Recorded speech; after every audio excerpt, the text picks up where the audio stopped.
Welcome, everybody, to the podcast. Excited to have you on this beautiful summer Wednesday, a little hotter than we'd like out there. I'm so happy to welcome to the show Matt Lubbers with BAM Capital. And Matt, great to have you. How are you today? I'm doing great, Yvette. Thanks for having me here. Absolutely. Thanks for participating.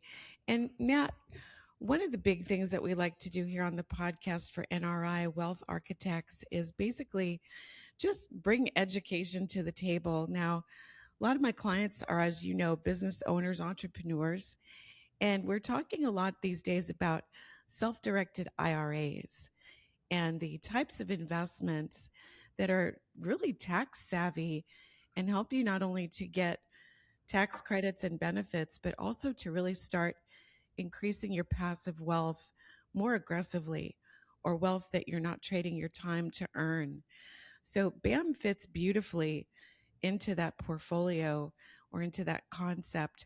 Can you introduce us to BAM and take us through some ideas of how this, fits in for tax savvy wealth? Yeah, absolutely. And I'm happy to try and break it down in very simple form. But it's interesting you bring up self-directed IRAs because that's been every year a growing part of our business as well as Yeah, it's become more accessible and more of our investors are using that vehicle to invest in real estate. excellent. Um, but taking a step back, so BAM Capital, the company was founded in 2010, so we're about 16 years in. We Amazing. are focused exclusively on multifamily properties. So that's the fancy way of saying apartment communities Right. or apartment complexes. Got to Right. always make it, a slightly fancier word than what you're actually trying to say. And I Uh, appreciate that because they say syndicated real estate, and yeah, people are like, well, wait a second. I think I know what that means. syndicated, self-directed IRA. Yeah, you keep going on with the big terms in the financial services world, in the real estate world. But yeah, we're an investment or syndicator group. So all that means is we find and acquire apartment communities that we see operational value add. Another big phrase there, operational value add. But what we mean by that is um, there is an opportunity for us to come in and bring our team in Hmm. to run these apartment communities more effectively. Okay. An interesting thing about apartments is that something I learned early on in this business is it's natural to think, hey, it's where people live in the same way that they live in houses. But houses, you know, single family homes or homes, that we live in, the value and the pricing of a house is very different than how the pricing works for an apartment community. Apartment That's community interesting. is Yeah. much more of a business approach, meaning Okay. that we're looking at what is the bottom line, the net operating income at the end of the year. So we can get into Sure. more of that, but that I think is just an important context to understand how a group like ours goes and finds an apartment community where we're looking at the bottom line and therefore the price to pay. And then we say, if we can grow that bottom line, just as you buy a business, you grow the bottom line, the valuation increases. So it's the same. Right. It's the same story in real estate syndication or whatever you want to call it, investment real estate. That's a really interesting comparison against individual home ownership, as you said, because we hear a lot of times from clients, I want to buy rental properties. And there's a ginormous headache that goes with that when you're buying an individual home or property. But when you have the ability to be part of a syndication, in other words, like you said, apartment complexes, and reap all the benefits without having to do all the work, that's an amazing concept that I think a lot of people need to know a lot more about. So, Yeah, yeah. yeah, that's actually my personal story of getting involved in this business. I spent many years in small tech companies, very different than investing at real estate, but venture backed small tech companies. Again, very different way to value, different work. But I was that person that I was the person. Actually, my wife and I kind of joke. We were like, oh man, our friends are buying these small houses as an Airbnb. I was like, I want to do that. And then Sure. when it actually came to it, I was like, I Wait don't a actually minute. want to take care of it. Wait a I like the second. idea of it, but then I was like, oh wait, I'm gonna have to cut the grass, and I don't want to do that. Yeah. And nothing wrong with that. But to your point, like and we talk a lot about this with the people that are interested in our world, and how I Mhm. came to be interested in this world is there's really three primary ways to own real estate, whether it's a home, that you're renting out, or Airbnb, or an apartment community. You could buy a duplex or eightplex, right? Meaning like 8 units. But we talk about kind of the three ways, and so if we think about each of those, there's the owning and managing yourself. Right. There's owning yourself but using a third party management group. Mhm. And then there's working with a real estate syndicator like us, right, who's going to do the work on your behalf. And if Great. you'd like, I can kind of walk through kind of the general pros and cons that we see in each of those. I would love that, Matt. And can I throw in a sidebar? Because oftentimes, there's so much lingo and jargon, and I think people understand a lot less than what they put on to understand. So certainly not insulting anyone at all, but could you just make a brief comment on how syndicated real estate ownership that you're talking about is different than owning a REIT? Yes, thank you. So a REIT, or a real estate investment trust, is going to be a publicly available offering in the public market. And so, whereas we live, if you think just kind of in broad sense, public markets versus private. So we Right. live in private real estate, right? So we are in a different way, not responsible to SEC regulations, but we are, there's a lot of regulation in our world. But that's simply it: is public versus private. REITs are also generally much bigger and own generally speaking, many different types of asset classes.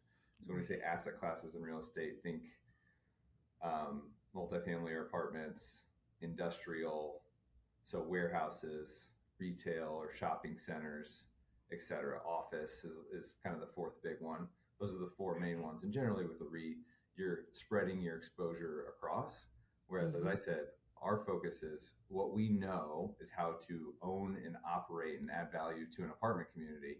So it really is in the spirit of, as a private real estate syndicator as opposed to a public REIT, it is a stay focused on what you're good at. Exactly. I appreciate that explanation. I often tell them it's the difference between owning gold and you can hold it in your hand versus paper gold that you own on the stock market. You have a REIT. Okay. It's a certificate. It's a mutual fund, if you will. It's a real estate mutual fund, so to speak. Yeah. And it's basically not tangible ownership. You can drill it down and, check your properties in the REIT and all those things. But this is private ownership of a tangible building you can go and visit Yeah. and know that you have an ownership stake in. And then we're going to talk in a minute on the amazing tax benefits that come along with this. So I'm sorry, I just interjected that as a No, caveat and interrupted you. But by all means, tell us a little bit more about that. I mean, that's exactly it, right? I think another thing that I found fascinating, and I don't know that I should have, because I was kind of had a similar mindset coming in, but it's like what you just said about driving by and being like, I own part of that apartment community. Right. And like we like that, and there's, Yeah. I mean, if you own a REIT, yes, you do. You own one sliver of it, but in the apartment community, you might actually own, we'll say, a door and a unit, whereas in a REIT you might own one brick within the retail center. Piece of the That carpet. yeah, sliver of the Yeah, that you carpet. can't control or claim or have anything really to do with. Yeah, and those Yeah. are generally the other terms that we hear in our space is core or core plus. Like REITs are going to be, because they're spread out, they're more diversified. They're going to have an expected kind of coupon or expected return, whereas private real estate, there is more upside because there's a specific business plan to improve, and that's when we use that phrase value add, Right. improve it, and then with desire to sell it. Generally REITs are buy and hold, whereas we're buy, improve, and then sell. So another kind of core differentiation that we see between the two worlds. That's a great model. So if I'm an investor, I'm new to this, and I come to NRI and, I'm shown BAM Capital. Tell me about that. What's in that for me? What does that look like? Yeah, so there's we have two funds. I think that's an important starting spot. Is that we realize that there are people that want to make income off of real estate. So Right. replacing income, getting a monthly check or coupon. So every month you can get a check to your checking account or to your bank account. And then let's say I always say kind of on the other side of the spectrum, I don't maybe need the money right now. I want it to grow in real estate, but I'm okay with it being illiquid for what we're in our world. We're aiming to get the fund started, filled up, and then sold off in a 5 to 7 year time period. Got it. So then you ask like, what's in it for you? The income side is more of the, I'll say, safe, stable. And what we do is on that we pay an 8% current. So every Nice. month you're getting paid. 8% is annualized, but you get a check every month. The total target on that is 10 to 12%. So Wow. another way to think about that is you're going to get your 8%, and we're taking think like rent, right? Rent checks come in every month, and so we pay our team, we pay the debt service that needs to run the property, and we pay for maintenance, and then we take a sliver, and that pays that 8% current. Um, and then there's that additional 2 to 4% that accrues in your account. So people that are fit for that are looking for that income, is generally, again, looking to replace the income. It's Right. I'm in retirement or approaching retirement, and I want to make sure I'm getting income another way. That most commonly is, I think, the best way that I feel like resonates with people is like a bond alternative. Right. Bonds are going to pay 4.5, 5%. This is going to pay you 8, more likely closer to 10 and up to 12, as that continues, as that fund in your investment continues to accrue and grow over the years. So Right. more liquid monthly payments, safer 8, 10, 12%. And then on the other end, the illiquid 5 to 7 year fund. So I'll talk about the numbers. Sure. I'll talk about them now. Oh, Our expected target returns in that world is 15 to 20%. that's We have amazing. taken that's an IRR percentage. So Right. 15 to 20% IRR over that 5 to 7 year period means somewhere in the range of 2 to 2.5x your invested capital. That's the multiple too. So think of doubling to 2.5xing your money in the 5 to 7 year period. Wow. With that fund, just so people can wrap their head around that, and kind of in that spirit of drive by and be like, I own part of that. We will wrap probably 8, or in the current fund we're in our fifth fund. So that means Mm. 1, 2, 3, and 4 are running. We've bought all those properties. We've sold off some of them and returned people's money with the growth. Okay. But in Fund 5 right now, we're just under contract for our fourth property, and it'll probably end up being 8 or 9 total. So you're basically part That's owner of great. 8 or 9 apartment communities, and we want to double the value of each of those, Okay. double the equity value. Not the we're not buying it for 50 million and selling it for 100 million, but we're buying it for 50 million with part equity and Right. part debt. We pay the debt and we double the equity in order to help people get great returns. That's amazing. And that type of return that you're talking about is beating out just about everything else that we can compare it to. You mentioned bonds, and that doesn't even, scratch the surface when we're talking about these kinds of returns. And Matt, what's really interesting is I'm a numbers person. Obviously, I do the financial side, but if we look at it, say I'm going to go out and buy a house and I'm going to rent it out, we're talking about sometimes very, very small profit margins. If there's a mortgage, if we didn't buy it cash, if we did buy it cash, we have to include, the loss of our initial investment, so to speak, the time to recuperate that, where the monthly income could be very slim when we've done, all the math, so to speak. Yeah. I know clients who are making like $50 on some of their rentals a month. Others are negative, and they're just using it as some sort of, tax play, which a lot of times isn't very effective. So when we look at this, it seems kind of like a slam dunk, as far as, hey, this is being managed by someone. I'm part owner. We're going to talk about the tax benefits in a moment. And it's actually a positive cash flow instead of buying an individual property and hoping for the best. I mean, am I right? Am I thinking correctly? Yeah, I mean that's definitely the story, right? I think you're going to hear stories on the other end of what you're describing, where somebody bought a house for 500,000, and then they, let's say they put 100,000 down. So let's just play through a Right. math scenario. I'll play devil's advocate on you. Put Right. $100,000 down. They rented it out, so they basically broke even. And then the market went up, and they sold it for 700,000, and their 100,000 turned into 300,000 There you in go. 3 years. So Yeah. there are stories of that, right? Like, Oh, there is. yeah, There, yeah. So yes, it many. is definitely not a one size fits all. I think why we do our funds, instead of just doing single assets. Like, you're an owner of that apartment, you're an owner of these 8, is because there's probably in any fund going to be a couple. We'll use baseball, a couple singles, a couple doubles, a triple, and a couple home runs. But we Right. know that that's going to round out to be in that 15 to 20% IRR range.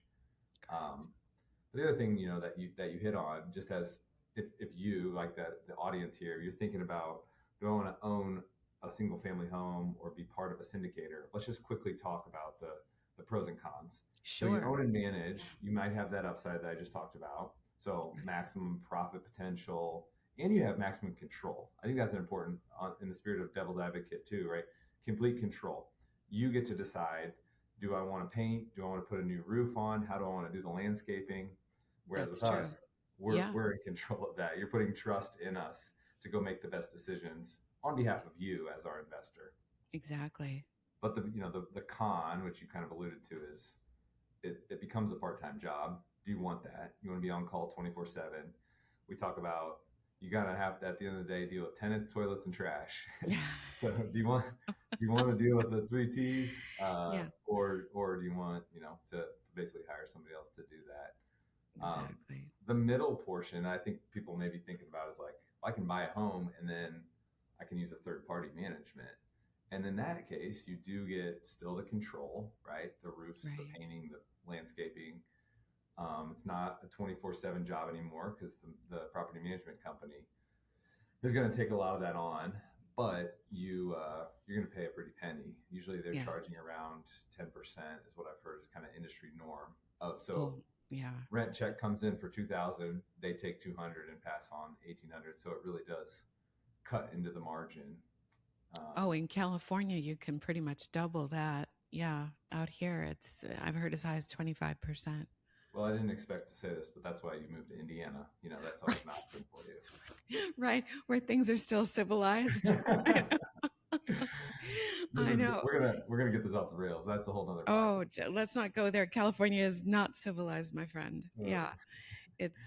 We're talking to Matt about, I think, the passive client who, in other words, when we're talking about building passive wealth, yeah, that's really where BAM, to me, shines, because these are not folks who are willing to trade their time for these efforts anymore, And if you want to get in the real estate game and you want it to be passive income, you need to look at something like this, because otherwise you're pretty much doing it yourself, and or, like you said, giving so much of your profits to property management, which is fine. You can have, we're not certainly downing individual ownership. It's great.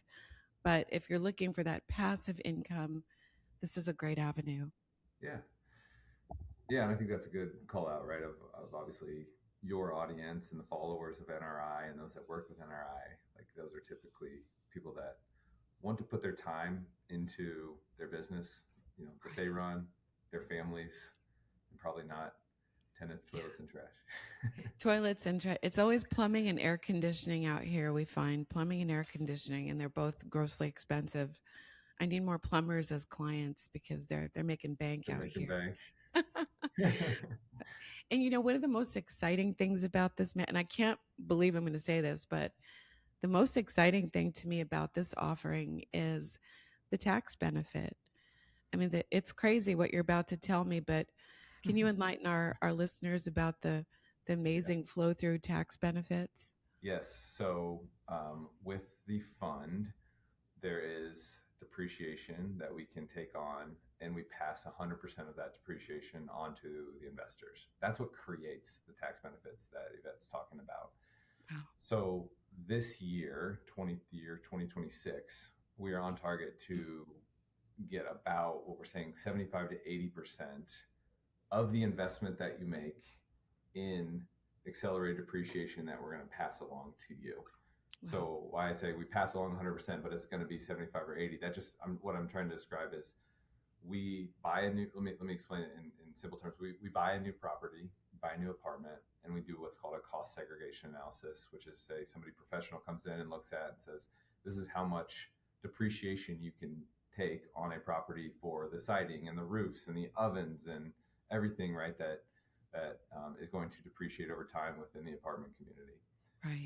We take that and we pass it along. So all of that added up, we anticipate will be, like I just said, kind of in that 75 to 80% range. So if you make we use simple numbers here, you make $1 million investment into the fund, then you should expect a negative K1 of 750 to 800K. That is that 75 to 80%, because we'll package all that up. One thing that's important is that is where it can be utilized. It can be carried forward indefinitely. So a lot of people like, I know I'll use this later in life, but if you need it near term, it is for passive income that's earned. So it's passive to passive that is offset. And I think a lot of people know that, but generally what we find ourselves in conversations around this is that's very attractive. I need to talk to my CPA to see, can I utilize that? Right. How can I utilize it? Right. We want to be knowledgeable, of course, and we can guide you on how people are using it. Yes. But it is important to bring in a CPA. In fact, we often, this is just a quick aside, but we often laugh around our office. It's usually like December 28th or 29th when people call and they're like, I need to get my money into something passive. And, our joke here is like, you could have called us in October, November. Like you didn't all of a sudden just make all of your money, but I promise my clients won't do that to you. We don't but mind. No, we don't it's, mind. It just always it's true. And yeah, 100%. We're working with Tom Wheelwright, Wealthability as our tax division. And it's incredible. You have to, just as you said, you have to architect this stuff, Matt. It's got to be planned for in advance. Otherwise, bottom of the ninth isn't going to cut it. But that's a huge, so they do the cost segregation that passes on to, let's say, our client as the part owner. And anything else going along with that? No, that's the crux of it, right? Is again, you're going to receive from us for your investment. You're going to receive the K1 that's going to show all of the losses. Oh, and a point I was just going to make to kind of clarify this: through the One Big Beautiful Bill, we've heard that was passed in 2025. We, know that there are many pieces of that, and I'd say, political alignment aside, factually that had pieces within it where that allowed us to move to depreciate 100% of that upfront. So this is not something that's always been available. It became a big benefit to our investors in 2025 when they extended the law to say 100% of the depreciation can be used in year one. That's huge. Exactly. That's what I was hinting at, was the changes in that, the beautiful bill. And, there's a lot of talk on that. Well, when Trump gets out of office, everything's going to change. Well, not necessarily. These are congressional moves, but very interesting, very lucrative. What would you say, Matt, to someone coming in as a first-time client, maybe not a repeat client yet, and as two cons? Well, do you feel that there's any downside to investing in the passive syndicated real estate? Yeah. I think the first thing I like to always address up front is like the illiquidity nature of these investments. And, right. So just knowing, like, I'm always the first to say, we do have our income fund, right? That might make sense if that's what you're interested in. But if it's not, if it's like, I have some money on the sidelines and I'm interested in owning real estate, but I'd like somebody else to do it. It's like the two things that are related are the control and the illiquidity. And so what I mean by those two words, I touched on illiquidity, but that is to say, we're the first to say, okay, like we we are going to buy these 8 or 9 apartment communities on your behalf. We're going to get to work on putting our business plan in place and improving them. And history has shown through our track record and through all the deals that we've gone full cycle on that it's going to take 3 or 4 years before that business plan really starts to rear its head in terms of getting our net revenue or net operating income to a place where we can then take it to market Hmm. and put a for sale sign, so to speak, in the front yard. But all that to say, like, you're going to put this money in and don't expect a check for at least 4, maybe 5 years. Mm. Okay. And so, yeah, like, again, just like, Right. it's very important to have the right expectations going in. And then when I use the word control, it's kind of what we talked about with the pros and cons of buying your own place. You are trusting us as you become a limited partner in our deals, to make the best decisions on your behalf. But the control is related also to, like, how much thought, work, effort, time do you want to put into a place that you may buy yourself? Um, Yeah. No, that's great. Thank you. And would you, because obviously, I've looked at your portfolios, BAM is doing it right. What would you say might be some red flags, things to look for in competitors or out there in the marketplace that you see are, doing it wrong? In other words, what are those markers to look for an investor? yeah, I don't think, I'll be the first to say there's a lot of people doing it right. And I think you should do your research. And there's a lot of groups like ours. Um, so I guess to first address kind of like any red flags, it would be more of like, get to know the people that are running it, and then look at the track record. Right? I think that it's pretty obvious, but you can usually see what's happened in the past in the same way people behave similarly in the past as they're going to in the future. Right. Companies are going to behave in the past and in the future. We talk a lot of it in our world about, we use the analogy of, think of horse racing. You're betting on both the horse and the jockey. So in Hmm. our world, the horse is the asset class, right? That is like, am I betting on, you know, the fact that apartments are going to continue, people are going to continue to prioritize roofs and beds, or do I want to take a bet on industrial because e-commerce, and I'm just seeing what percent of things are being bought by Amazon and online. So there's a lot of Yeah. tailwinds with industrial real estate right now, which is Hmm. great.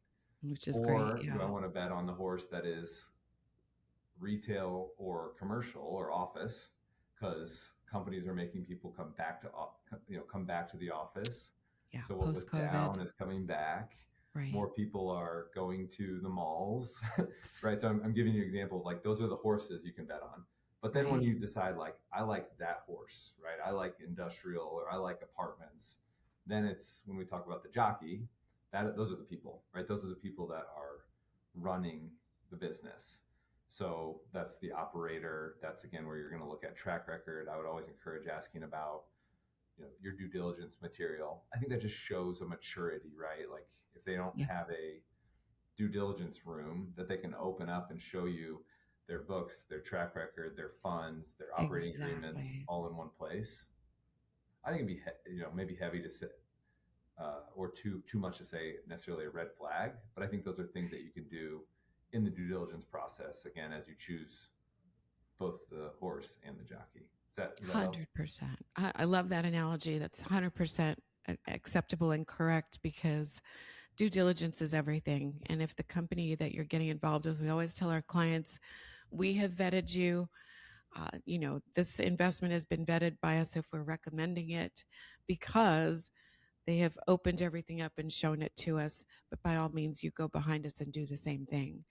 If it's hidden, if it's based on faith, avoid it.